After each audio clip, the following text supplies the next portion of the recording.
Hi friends, ಎಲ್ಲರೂ ಏನು ಮಾಡ್ತಾ ಇದ್ದೀರಾ? ನಾನು ಹಿಂದಿನ ಎಪಿಸೋಡಲ್ಲಿ ಕನ್ನಡಮ್ಮನ ಹರಕೆ ಈ ಪದ್ಯವನ್ನು ಒಂದು ದಾಟಿಲಿ ಹೇಳಿದ್ದೆ, ಹೌದಾ ನಿಮಗೆ? ಇವತ್ತು ಮುಂದಿನ ಪ್ರಶ್ನೆ ಉತ್ತರಗಳಿಗೆ ಹೋಗೋಣ. ಮೊದಲನೇದಾಗಿ ಪದಗಳ ಅರ್ಥ. ಕಾಪಾಡು. ಕಾಪಾಡು ಅಂದರೆ ಏನು? ಈಗ ಯಾರೋ ಸಂಕಷ್ಟದಲ್ಲಿರ್ತಾರೆ ಅಂದರೆ ಕಷ್ಟದಲ್ಲಿರ್ತಾರೆ, ನಾವು ಅವರನ್ನು ಹೋಗಿ ಕಾಪಾಡಿದ್ರೆ ಅವ್ರು ನಮ್ಗೆ ಥ್ಯಾಂಕ್ಸ್ ಹೇಳ್ತಾರೆ, ಹೌದಾ? ಅದನ್ನೇ ಕಾಪಾಡು, ರಕ್ಷಿಸು, ಪೋಷಿಸು, ದುಡಿ, ಕೆಲಸ ಮಾಡು. ದುಡಿಯೋದು ಅಂದರೆ ಕಷ್ಟಪಟ್ಟು ನಾವು ದುಡಿಯೋದು, ಕೆಲಸ ಮಾಡೋದು, ಶ್ರಮ ಪಡೋದು.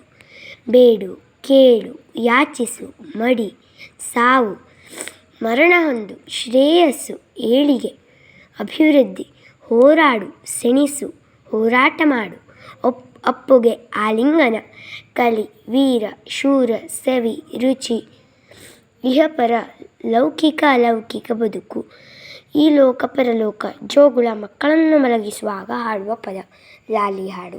ತಾಯ್ನುಡಿ, ತಾಯಿ ಮಾತು, ಮಾತೃಭಾಷೆ, ಮನೆ ಮಾತು. ದಮ್ಮಯ್ಯ, ದೀನತೆಯಿಂದ ಬೇಡುವುದು. ಒಂದೊಂದು ವಾಕ್ಯದಲ್ಲಿ ಉತ್ತರ ಬರೆಯಿರಿ.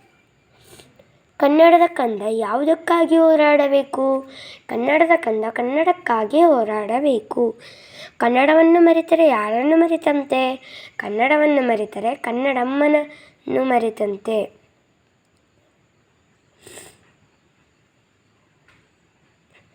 ಕನ್ನಡದ ಕಂದ ಯಾವುದನ್ನು ಮರೆಯಬಾರದು? ಕನ್ನಡದ ಕಂದ ಕನ್ನಡವನ್ನು ಮರೆಯಬಾರದು. ಕನ್ನಡ ನುಡಿಯ ಸೊಗಸನ್ನು ಯಾವುದಕ್ಕೆ ಹೋಲಿಸಲಾಗಿದೆ? ಕನ್ನಡ ನುಡಿಯ ಸೊಗಸನ್ನು ತಾಯಿಯ ಅಪ್ಪುಗೆಗೆ ಹೋಲಿಸಲಾಗಿದೆ. ಮುಂದಿನ ಪೇಜ್ನೊಂದಿಗೆ ನಾಳೆ ಹಾಕ್ತೀನಿ ಫ್ರೆಂಡ್ಸ್. ಬಾಯ್ ಬಾಯ್.